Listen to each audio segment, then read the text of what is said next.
지금부터 진심본문을 시작하겠습니다. 지금 오늘 이 시간은 불자 여러분들의 궁금한 점을 답해드리는 대풍 스님에게 무엇이든 물어보세요 라고 하는 주제를 가지고 이 시간을 진행할까 합니다. 그 어떤 것도 좋으니까 궁금한 거 있으면 물으시면 되겠습니다. 지금까지 방송을 보면서 궁금했던 점도 좋고 또 수행을 하면서 몸과 마음의 어떤 변화성에 대한 부분도 질문해도 좋고 또 종교 여러 가지에 대한 질문을 해도 좋습니다. 자유롭게 질문해 주신 분은 조용히 손을 들어주시면 마이크를 가지고 와서 그 질문을 받도록 하겠습니다. 근데 저는 이제 공부를 하면 할수록 이 분별 망상이 사라져야 되는데 좀 더 두꺼워지는 것 같고, 그 다음에 이제 무의심이랄까 무의법에 대한 어떤 인식 알아차림이 점점 어려워지고. 무의법. 예. 예. 그래서 나이는 자꾸 드는데 이거 아상이 자꾸 높아지는 것 같은데 이거를 좀 더 막을 수 있는 어떤 방책이 있으면 좀 알려주시고. 예. 우리 참선 수행을 할 때 가장 어려운 폐단이 혼침, 수마, 잠이 드는 거, 졸리는 거. 그 다음에 두 번째는 마음이 망상 피우는 겁니다. 이 두 가지만 없다면 정말 절로 도인들이 될 건데, 혼침에 빠지는 것과 이 망상을 피우는 이 두 가지는 정말 수행하는 사람들에게 정말 독이에요. 근데 이제 이 망상이 일어나는 데는 이유가 있습니다. 망상이 일어나는 데는 습관입니다. 습관. 항상 살아오는 과정 속에서 내가 무엇을 골똘하게 생각하고 분석하고 이렇게 매 순간순간을 이렇게 생각을 절기하는 이런 습을 가지고 있게 되면 이미 뇌 환경이 그렇게 발달되어져 있습니다. 그리고 쓸데없는 망상을 피울 때는 쓸데없는 망상을 일으키는 뇌 영역이 확장이 되고, 뭔가를 또 계산할 때는 계산하는 뇌가 그 영역이 이렇게 활성화됩니다. 그래서 참선, 명상 이런 수행을 하는 과정 속에서 일어나는 망상은 반드시 그 망상을 일으키는 그 뇌의 영역에서 뇌세포가 활성화되기 때문에 이제 그런 일이 자꾸 벌어집니다. 자, 그러면 생각을 하지 않으려고 한다면 생각을 일으켜서 뇌 영역이 활성화되었듯이 생각을 일으키지 않는 뇌의 활동을 억제시키는 수행을 계속해서 반복적으로 뇌를 훈련시켜야만 가능합니다. 뇌를 훈련시키지 않고 생각하지 않기를 바란다는 것은 앞뒤가 맞지 않습니다. 그래서 뇌를 어떻게 훈련시키면 생각을 덜 하느냐 하면, 지금까지는 뭔가 하나의 머릿속에 생각의 주제가 떠오르면 그걸 분석하고 편집하고 가공하고 이렇게 생각들을 다양하게 했던 점을 이제는 어떤 마음속에 생각의 한 키워드가 올라오면 바로 흔들어 버려야 됩니다. 거기에는 어떤 다른 도구가 필요 없어요. 그냥 흔들어 버려야 됩니다. 아무런 생각을 일으키지 않는, 거기에 어떤 개념도 붙이지 마세요. 이미 우리는 수많은 개념과 상으로서 저장을 시켜놓고 그걸 끄집어내 쓰는 식으로 머리를 쓰는 습이 되어 있기 때문에 수행을 하려고 하면 어떤 생각이라도 나타나기만 하면은 흔들어 버려라. 그래서 옛날 어른 스님들께서는 몰라라는 말로서도 하기도 했고, 또 무라는 어떤 개념을 떠올려가면서 하기도 했지만, 어떤 개념을 떠올리지 말고 그냥 흔들어 버려라. 그러면 생각은 더 이상 확대를 하지 않는다. 그래서 한 생각이 두 생각을 만들고 두 생각이 네 생각을 만들어가는 식으로 생각이 분열화되는 과정은 바로 망상을 피운 습 때문에 나타나는 것이기 때문에, 생각이 더욱더 분열, 망상으로 펼쳐지지 않으려고 그러면 한 생각을 바로 일어날 때 잡아버려야 되지, 두 생각, 세 생각이 일어나면 잡지를 못한다. 그래서 어떤 생각이든 간에 한 생각이 올라오면은 흔들어버려라.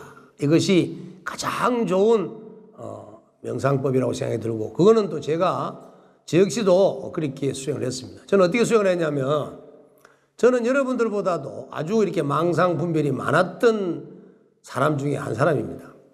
그래서 공부를 할 때도 어떻게 하면 공부를 더 잘할 수 있을까? 부처님께 초를 하나 올리고 향을 하나 올리더라도 어떻게 잘할 수 있을까? 앉더라도 어떻게 좀 멋들어지게 앉을까? 온갖 망상 속에 하다가 어느 날 암자에서 했는데 암자에서 기도를 할 때 암자를 이렇게 공간을 이동하려고 하면 소나무가 이렇게 두 나무가 뻗어가지고 자라면서 그 가운데 뿌리가 엉켜 있는 데가 있어요. 그게 마치 또 이게 담벼락처럼 돼가지고 내 허리춤만큼 이제 높아져가 있습니다. 그 차이를 지나다녀야 돼요.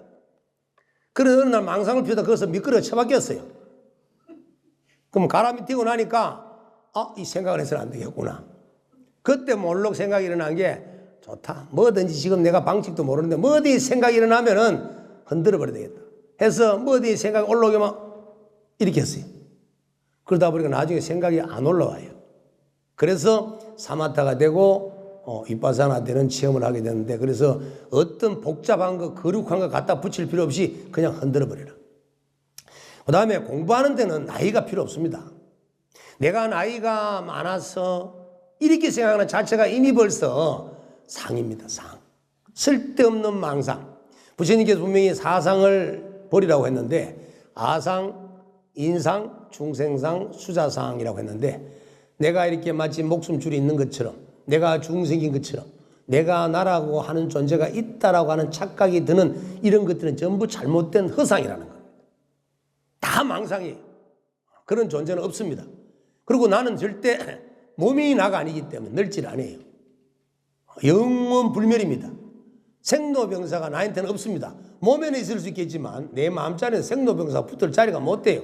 그런데 몸이 자꾸 나라고 집착하니까 그런 쓸데없는 병이 생기는 겁니다.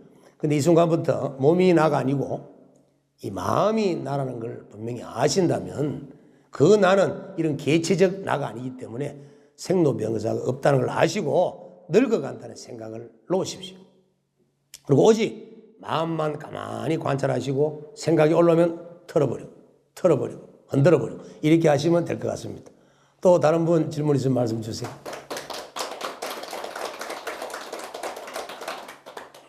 예, 저는 스님, 기도를 하다가 보니까 어느 순간에 가장 가까운 사람을 미워하는 마음이 생겼습니다.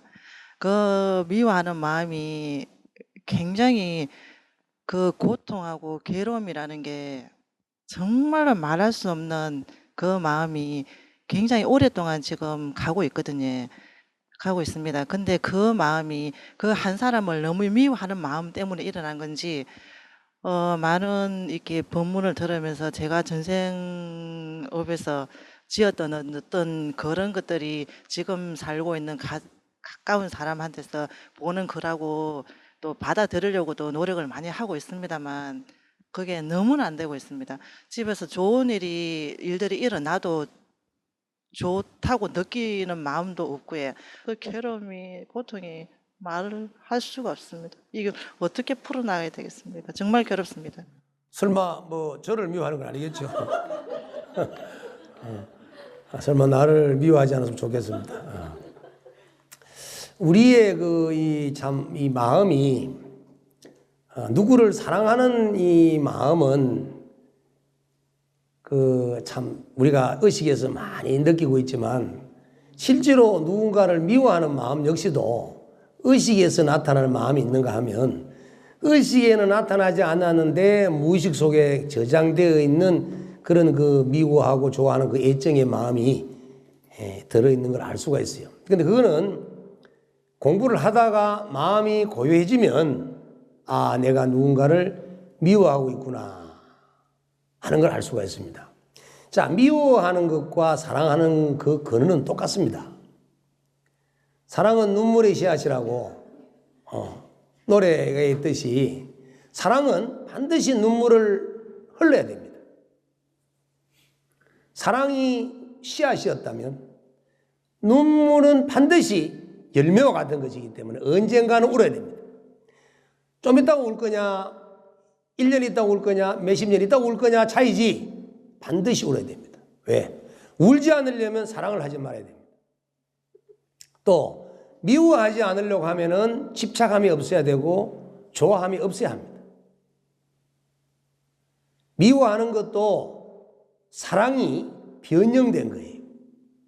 누구를 저주하고 싫어하고 미워하고 원망하는 것은 내가 원하는 방식대로 사랑이 안 되었기 때문에 그 사랑이 변형된, 소위 세포, 정상적 세포가 제 기능을 못해서 변이를 일으키면 암이 되듯이 사랑해야 될 세포가 변이를 일으켜서 원망과 저주로 미움으로 나타나는 겁니다.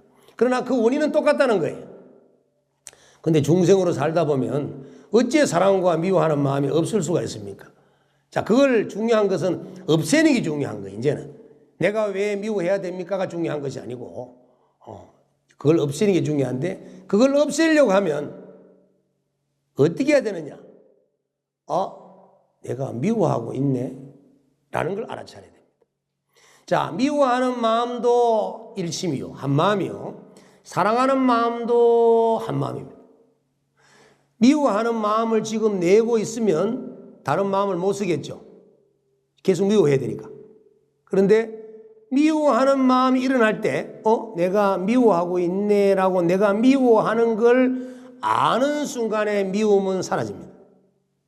화를 낼 때 내가 화를 내고 있구나 하는 걸 알아차리면 화가 그 힘을 잃어버립니다. 화가 더욱더 진전이 안 돼요.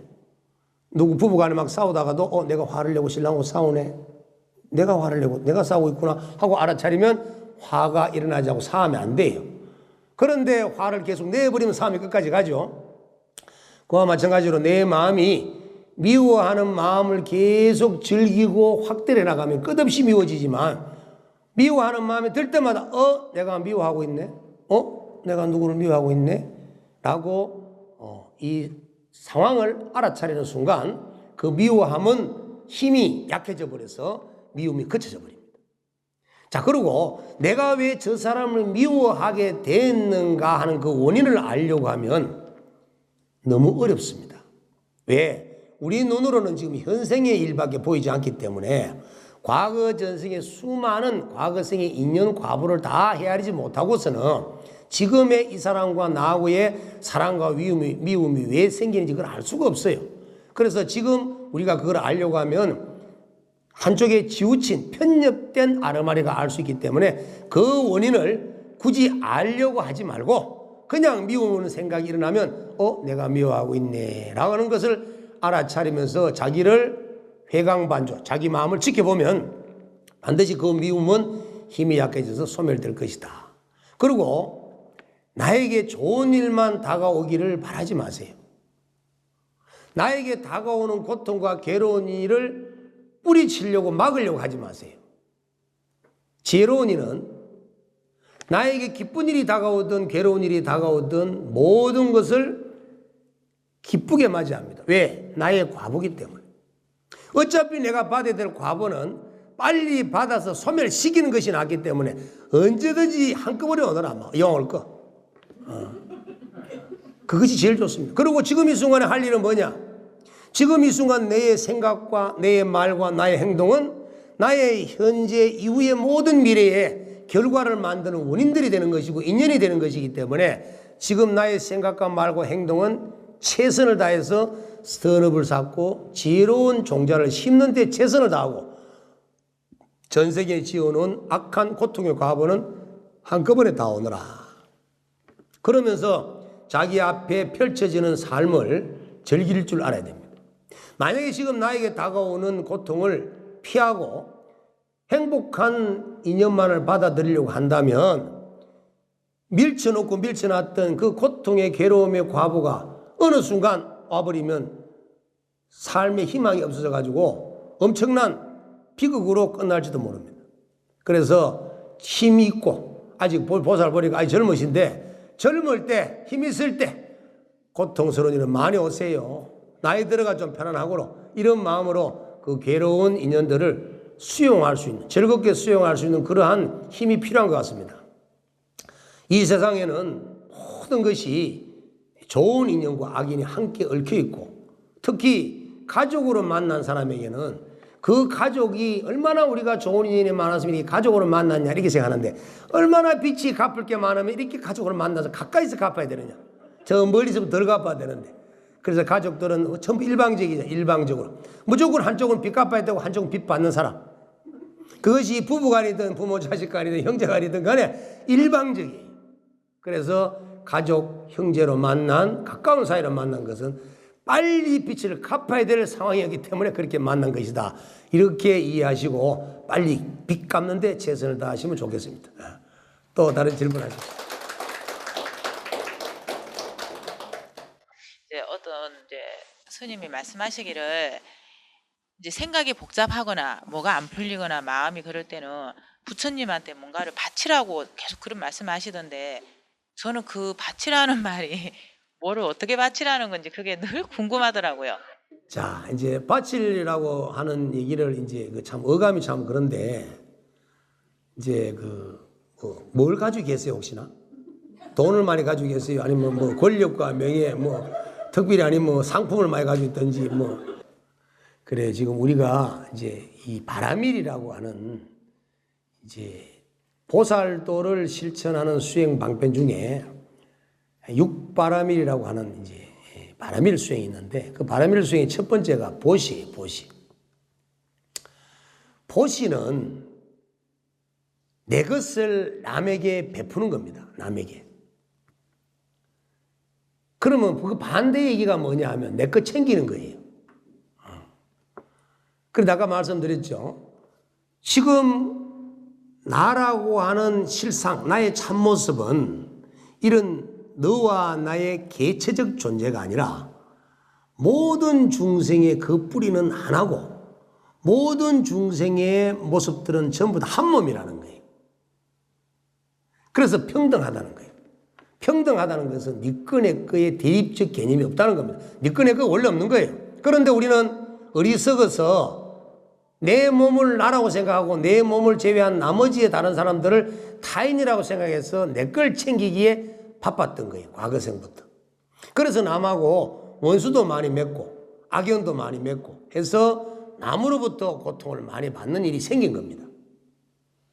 그래서 내 인생이 뭐를 장사를 해도 내가 많이 베풀어 놨으면 손님들이 너무너무 많이 와가지고 많이 팔아줄 건데 내가 남하고 좋은 관계를 못 맺어놓으니까 손님도 안 와요.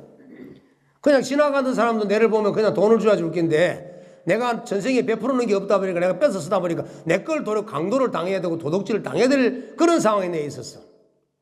그래서 행복하게 살고 복되게 사는 길이 뭘까? 편하게 사는 길이 뭘까? 봤을 때 우리는 중생으로 살아갈 때 이기적 마음으로 잘못된 어리석은 마음으로 나를 중심으로 한 욕심 때문에 모든 다른 생명들과 적대 관계가 된 거예요.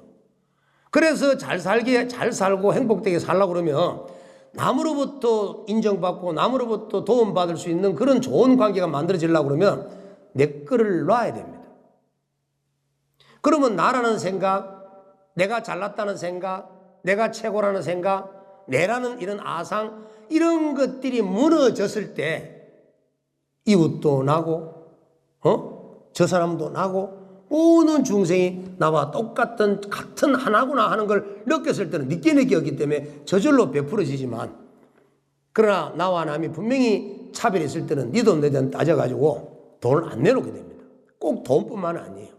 그래서 사람들이 잘 못 살고 힘들게 살고 어렵게 살고 궁핍하고 사는 그 원인 속에는 인색함이 많습니다. 인색함. 넉넉함이 없어요. 그래서 베품이 부족하다는 겁니다. 그래서 아마 그런 의미로 보시를 설명하기 위해서 바쳐라라고 얘기하는 부분도 있을 것이고 또 다른 개념은 마음속에 무엇이든 일어나면 내려놓아라 하는 뜻으로 이해를 해도 됩니다. 내가 무언가를 가지고 있을 때 내가 소중하다고 한 것을 내려놓고 내가 힘들다고 한 것을 내려놓고 무엇이든 내려놓는데 그걸 누구한테 내려놓느냐? 부처님에게 내려놓는 거예요. 부처님에게. 부처님은 그 무엇도 다 수용할 수 있는 부처님이시고 근원이기 때문에 모든 것을 다 희석해 줄 수 있고 중화를 시켜줄 수 있습니다. 그래서 그것을 부처님 앞에 다 내려놓으라, 바쳐라 이런 표현을 쓴 것이 아닌가라고 생각이 듭니다. 자, 보살님께서 만약에 지금 힘들고 어려운 일이 계시다면, 만약에 번뇌 때문에 괴롭다면, 누구에게 미움 때문에, 원망 때문에 괴롭다면 그 괴로운 것을 내려놓고 미움과 원망을 내려놓으십시오. 내려놓는데 어떻게 내려놓느냐? 드러내야 됩니다. 드러내야 됩니다. 자, 나는 부처님 이렇게 누구를 미워하고 누구를 싫어하고 누구를 저주하고 이렇게 원망해 살았습니다. 이제는 이 원망하고 미워하는 마음을 부처님께 드러내어서 드리겠습니다 하고 바쳤어요. 그러면 내 인터는 없죠? 그럼 끝난 거예요. 그런데 왜 또 생각을 합니까? 호주머니에 돈을 10,000원 있는 걸 10,000원을 줘서 10,000원이 분명히 없는데 왜 10,000원이 있다고 착각을 하냐 이 말이에요. 부처님께 내가 가지고 있는 고통과 괴로움과 원망과 미움을 바쳤으면 내 마음속에는 원망과 미움과 괴로움이 없을진데 왜 또 부처님께 훔쳐가냐 이 말이에요. 아시겠죠? 무슨 뜻인가? 그래서 부처님께 진정으로 바쳤으면 더 이상 마음속에 생각을 붙잡고 있는 것이 아니다. 그것이 부처님께 진정으로 바친 것이다. 이렇게 이해하시면 좋겠습니다. 또 다른 분 질문하세요. 네, 저는 연산동에서 왔습니다. 오늘 질문보다도 저는 오늘 스님에 대한 좀 이렇게 좀 주제 넘지만 너무 감사한 마음을 드리고 싶습니다. 제가 이 법당에 이렇게 좋은 인연으로 와서 앉아 있는 이 자체가 너무 감사하고요. 이렇게 질문하라는 말씀보다도 제가 이렇게 스님한테 감사드리는 말씀을 드리고 싶어서 마이크를 잡았습니다. 감사합니다. 이렇게 같이 법당에 앉은 이 자체도 너무 좋은 인연인 것 같고요. 연산동에서 물어서 여기까지 찾아왔는데 너무 좋은 장소에 와서 너무 행복하고요. 큰 스님께서 유튜브를 하신다는 말씀을 오늘 처음 들었는데 집에 가면 더욱더 열심히 다 이제 듣고 공부를 하겠습니다. 아까 이제 스님께서 망상이나 이런 생각이 들면 떨쳐버려라는 그 말씀이 너무너무 아까 가슴에 많이 와닿아서 저도 모르게 눈물이 나왔습니다. 근데 저는 이제 어렸을 때 듣기로 뭐가 궁금하냐면 육교위라든지 이렇게 지나면서 보면 이렇게 좀 불쌍하신 분들이 있으시잖아요. 그러면 그분들한테 과연 이 적선을 하는 게 맞는 건지 그걸 왜 제가 궁금하냐면은 어떻게 들으니까 잘못된 적선은 오히려 그분한테 해가 된다고 하시더라고요. 어떤 스님께 들으니까. 그러니까 베푸는 것도 좋지만 잘못 베풀면 오히려 그분한테 그게 되니까 함부로 정말 네가 진심에서 나와서 도와드리면 모르지만 뭔가 내가 복을 지어야지 하면서 대가를 바라는 그런 베품은 오히려 베푸는 게 아니다고 하시더라고요. 정말 그게 드리는 게 맞는 건지 아니면 그냥 지나치는 게 맞는 건지 지나치면 사실 좀 마음이 좀 아프더라고요. 그래서 그런 뭐 간단한 점이라도 제가 궁금해서 그냥 여쭤봅니다. 네, 말씀 감사하고 질문 아주 좋은 내용을 질문한 것 같습니다. 저도 어릴 때 그걸 물은 것 같았는데. 자, 두 가지 측면에서 말씀을 드리겠습니다.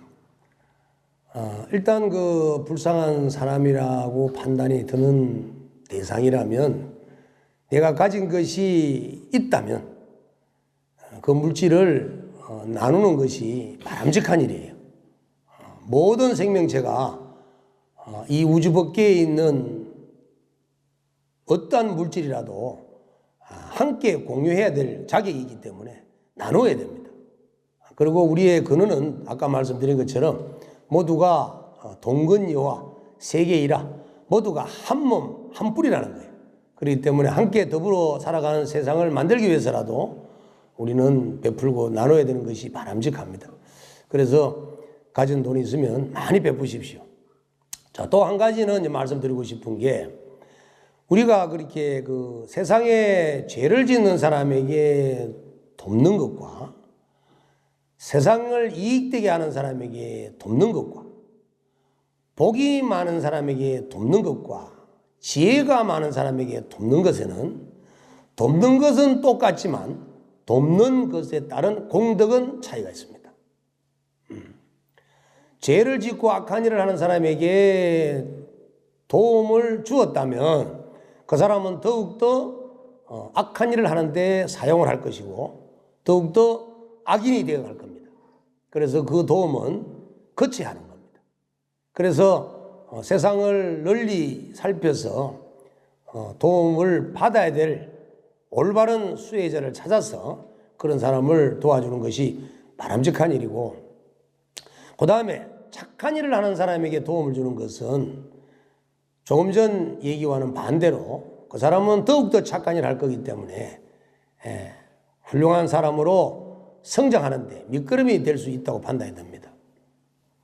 그 다음에 지혜로운 사람이라고 하는 것은 뭐냐 하면은 똑같은 돈을 효율적으로 아주 어떤 그 결과가 더욱더 창조될 수 있도록 이렇게 지혜를 쓸 수 있는 능력을 가진 사람을 얘기를 합니다. 그래서 일반 수행자에게 우리가 보시하는 것과 도인에게 보시하는 것과는 질적으로 다릅니다. 부처님께서는 일반 성녀에게 보시를 하고 베풀어야 하겠지만 도를 깨치신 성자나 이런 공부를 많이 하신 수행자에게 베푸는 공덕이 훨씬 더 크다고 그랬습니다. 그래서 일반 수행자와 아라한을 얻은 사람과의 차별을 두어서 아라한과를 얻은 사람에게 베푸는 것이 더 큰 것처럼 이 복덕 있는 사람에게 베푸면 기한 줄 모릅니다. 그런데 지혜로운 자에게 베풀면 나는 필요 없다 하더라도 그것을 아주 가치 있게 쓸 수 있는 지혜가 있기 때문에 더욱더 베푸는 자의 공덕이 늘어난다는 겁니다. 예를 들어서 내가 10,000원짜리 한 장을 가지고 악한 사람에게 베풀었을 때는 10,000원어치를 들고 악한 일을 할 것이고, 선한 사람에게 베풀었을 때는 그걸로 착한 일을 할 것이고, 복덕 있는 사람에게 그걸 베풀었을 때는 어떻게 보면 그 돈의 가치를 제대로 활용을 못할 것이고, 지혜로운 사람에게 10,000원을 베풀었을 때는 그 지혜로운 10,000원을 가지고 지혜롭게 해서 10,000원을 100,000원 더 이상의 가치가 있는 일을 해서 시주자의 베푼 자의 공덕이 더 커지도록 만들어줄 수가 있다는 겁니다. 그래서 어쨌든 선한 사람이든 복덕이 있는 사람이든 지혜로운 사람이든 죄를 짓는 범죄자가 아니라면 베푸는 것이 좋다. 우리는 끝없이 남의 물건을 착취하고 훔치고 뺏어 먹으면서 우리는 생명을 세세성생 이어왔기 때문에 기회가 있을 때마다 우리는 베풀고 살아야 합니다. 그래야 미래생이 넉넉하게 풍족하게 내 삶이 펼쳐지려는 것을 믿으시고 하염없이 베푸시기를 바라겠습니다. 또 다음 분 질문 또 부탁드리겠습니다. 네, 안녕하세요, 큰 스님. 네, 제가 궁금한 거는 부처님은 다 한 분이시라고는 하시는데 큰 절이 있고 작은 절이 있지 않습니까? 이제 큰 절에 다니다가 작은 절에 이제 가서 도와주는 게 더 좋다고 말씀을 하셔서 도와드리는데, 또 다른 분들은 큰 집에는 큰 운들이 많이 운집대가 있다고 말씀을 하시면서 작은 절보다는 이게 운집이 크게 되어 있는 큰 집을 가라고 이렇게 말씀을 하시는데 그 차이점이 정말 궁금합니다.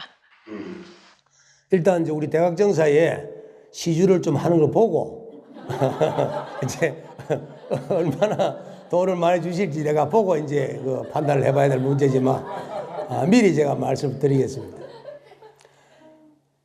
불교에서 가장 중요한 것은 상을 내려놓는 겁니다. 상. 크다 적다라고 하는 그 양변적 상을 가지고 큰 절 적은 절 이렇게 분류를 하는 것은 정말로 잘못된 판단이라고 듭니다. 그래서 큰 절 작은 절 이렇게 판단하는 것보다는 기도를 하면 효험 있는 절 효험이 없는 절 이렇게 이해를 하는 것이 더 좋을 것 같습니다.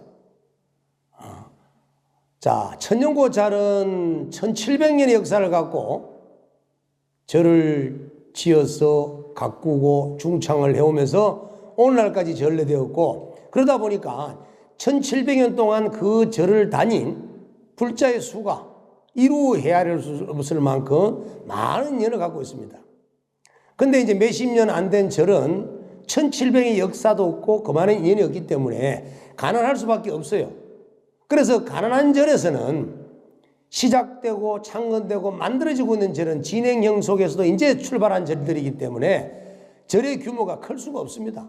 만약에 절의 규모가 큰다면 그 스님의 선친께서 부자라 가지고 가업을 많이 물려받았거나 아니면 좀 이상한 짓을 좀 해가지고 목돈을 갖다 좀 땡겨 왔거나 좀 더 심한 말은 여러분 상상에 맡기고 어쨌든 수를 써야 돈이 들어옵니다. 그래서 짧은 역사에 큰 절을 지었다라고 하는 것은 편법이 들어가지 않고는 안 됩니다. 정상적인 공부와 도를 전해주고 수행을 가리키고 기도를 가리키는 절에서는 그 돈을 목적으로 하지 않기 때문에 그렇게 짧은 시간에 큰 절을 지을 수가 없어요. 그래서 우선은 큰 절, 적은 절의 개념은 이제 물리쳐 놓고 기도의 복덕인 기도의 효험이 있는 절과 기도의 효험이 없는 절은 나눌 수가 있어요. 자, 기도의 효험이 없는 절을 먼저 비유를 하면 첫째, 그 도량이 기도를 하지 않는 절은 기도의 기운이 운집이 되질 않습니다. 그 다음에 그 땅이 또 좋은 명당터가 되지를 못하면 기운이 운집이 또 안 됩니다. 그래서 좋은 명당터에 기도하는 사람이 끊임없이 이어지고 좋은 기운이 많이 운집이 되었을 때 기도하러 간 사람은 그 기운을 몸에 듬뿍 적실 수가 있습니다. 그런데 많은 사람들이 모이는 곳에는 다 기도하는 사람 와가 있는 것이 아니고 다른 일들로 와가 있는 분들도 많이 계십니다. 그래서 넓은 곳에는 넓은 만큼의 좋은 기운만 있는 것이 아니고 나쁜 기운들도 많이 모여져 있는데 기운은 대체적으로 신기, 병기, 군기, 탁기 이렇게 네 가지 형태의 기운으로 우리가 나눌 수가 있고 그래서 그 도량에 많은 병기가 모였느냐 탁기가 모였느냐 또 군기, 가난을 사람들이 많이 모였느냐 그 다음에 신기가 많이 모여 있느냐 이런 것에 의한 영향을 받을 수 있기 때문에 많은 사람들이 모이는 것에는 그래서 특히 조심을 해야 될 경우도 많이 있습니다. 자기 힘이 약하면 되리어 그 기운이 빼앗기는 경우도 있고 탁한 기운을 몸에 감을 때도 있습니다. 그래서 우리가 앞으로 큰 일을 앞전에 두고는 초상난 집에 가지 마라. 큰 사람들이 많은 사람들이 많이 모이는 그런 곳에는 가지 마라 하는 이유는 그 장소를 찾음으로 인해서 좋지 않은 기운을 몸에 이렇게 받아들일 수가 있는 상황이 오기 때문에 그렇습니다. 우리가 그런 기운이 어디 있냐라고 하시면 절대 그렇지는 않아요. 예를 들자면은 어떤 분이 상갓집에 갔는데 상갓집에 갔다 오고 난 이후에 병명이 나오지 않는 병에 걸려버렸어요. 병원에 가도 병명이 안 나와요. 정말 알 수 없는 그런 병에 걸려서 사경을 헤맵니다. 그래서 거기에는 신이 붙었다, 작기가 붙었다 해서 다른 말로 주당이 걸렸다라고 합니다. 자, 그런 경우에는 소금에다가 물로 섞어서 뿌려버리면 나와버려요. 그것도 모자리면 거기다 고춧가루까지 타서 뿌려버리면 끝나버립니다. 어떤 약을 쓰지 않아도 그런 병을 치유할 수 있는 과정이 나오는데 거기에 그렇게 아프게 만들었던 그 주인은 뭐냐는 거예요. 도대체 원인이 뭐냐는 거예요. 사람 모인 데서 이루어진 겁니다. 그래서 복된 자리, 기도를 하면 효험 있는 자리 이런 걸 판단할 때는 기도가 끊이지 않는 곳에는 좋은 것이고 기도를 하지 않는 엄습한 곳에는 탁 상한 기운이 모여 있는 것입니다. 그래서 우리가 복된 터, 좋은 터, 기도의 효험터를 찾으려고 하면 반드시 기도를 많이 하는 곳으로 찾아라. 아울러 말씀드리면 우리 대각정사는 새벽부터 기도하는 터입니다. 그래서 아주 기도에 운집한 기운이 많이 모여 있는 것이기 때문에 대각정사를 앞으로 애용해 주시면 감사하겠습니다. 그리고 이제 앞으로 시주를 많이 해주면 더욱더 큰 공간을 얻어가지고 더욱더 대대적인 불사를 해서 큰 절 만들겠습니다. 아주 정상적인 방법으로 불사를 해서 대한민국 최고하는 절을 제가 만들게요. 또 질문 있으십니까? 한 분만 더 받으면 될 것 같습니다.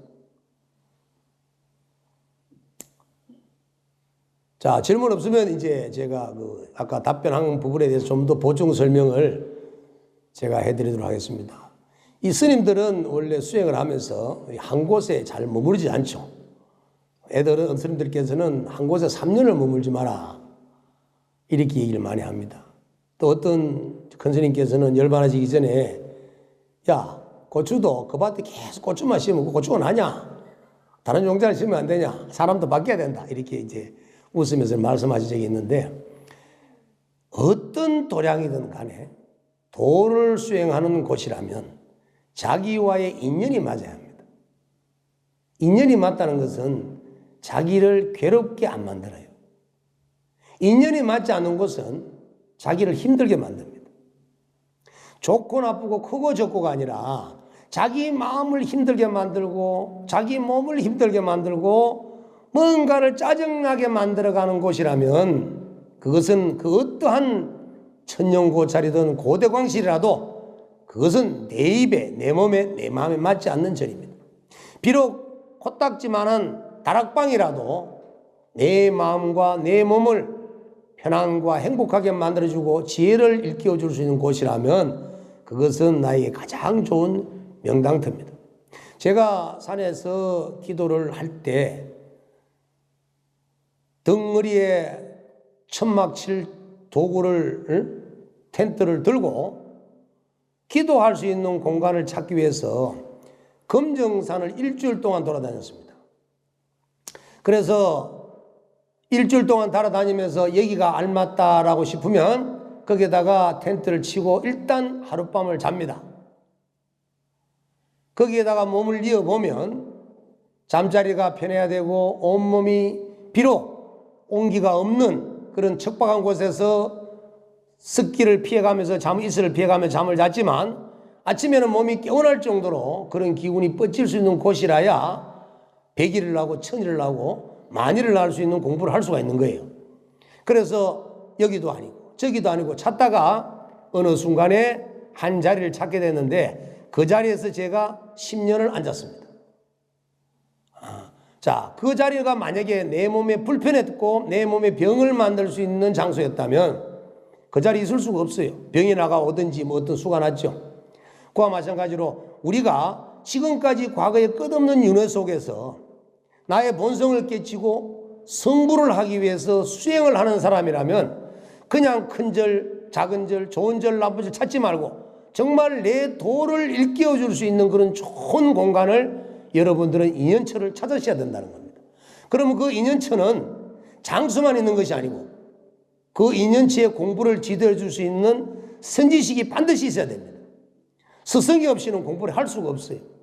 그래서 좋은 터와 공부할 수 있는 환경과 공부를 이끌어 줄 수 있는 그런 스승이 함께 할 수 있는 그런 인연터가 불자들에게는 가장 소중한 복된 터가 아닐까라고 생각이 듭니다. 자, 오늘 진심 본문을 이것으로 마칠까 합니다. 또 질문 없으시죠? 그럼 다음 시간에 또 뵙도록 하겠습니다. 감사합니다.